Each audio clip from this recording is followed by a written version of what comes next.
Doctor कलाम अक्सर अपने लेक्चरों को खत्म करते समय युवाओं से एक सवाल पूछते थे, तुम लोग किस रूप में याद रखे जाना चाहते हो।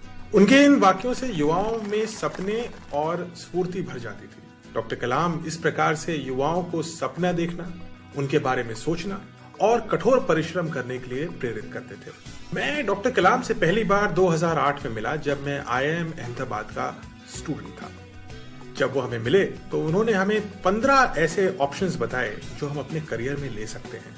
उनमें से कुछ ये हैं। बाद में उनके साथ काम करते हुए मुझे ये पता चला कि वो अक्सर अपने स्पीच को खत्म करते समय बोलते थे, आज रात को सोने से पहले कागज का एक टुकड़ा लेना या फिर अपने लैपटॉप पर ही काम चला लेना और इस सवाल का जवाब लिख करके मुझे ईमेल करना। अगर तुम्हारा जवाब अच्छा हुआ तो मैं तुम्हें ऑटोग्राफ और फोटोग्राफ भेजूंगा। एक दिन जब हम केरला में एक इवेंट में जा रहे थे तो डॉक्टर कलाम ने यही सवाल मुझसे एक बार फिर से पूछा।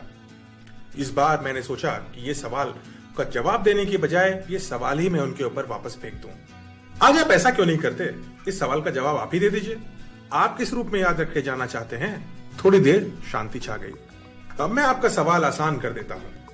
क्या आपको हम एक मिसाइल मैन के रूप में याद रखें, या एक न्यूक्लियर मैन के रूप में याद रखें, या एक रॉकेट इंजीनियर के रूप में, या फिर एक भारत रत्न के रूप में, या एक राष्ट्रपति के रूप में, या फिर एक लेखक के रूप में?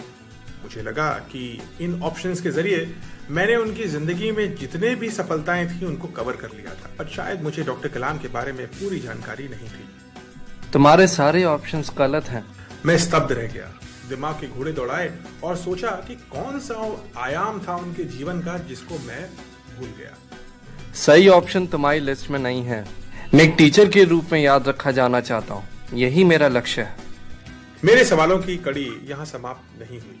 मेरे पास एक और आखिरी सवाल था।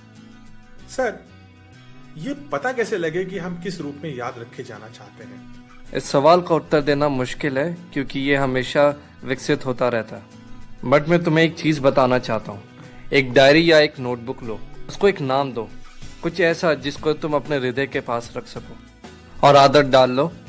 कोई भी चीज तुम सीखो, कोई चीज जो तुम्हें प्रेरित करे, कोई चीज तुम्हें कठिनाई पहुंचाए, और वो सब चीजें जो तुम्हें तुम्हारे लक्ष्य को पाने में आवश्यक हैं, उन सब को इस डायरी में लिख लो। विशेषकर उस समय का रिकॉर्ड रखो जब तुम असफल हुए। नाम रजिस्टर करो जिन लोगों ने तुम्हें ठोकर खाने के बाद फिर से उठकर चलना सिखाया। आभार बहुत आवश्यक है और उसे सदा याद रखना चाहिए। देखना, आने वाले सालों में इस डायरी को देखकर तुम मुस्कुराओगे। उस दिन इस बातचीत के बाद मैंने सबसे पहले एक बड़ी सी नोटबुक खरीदी।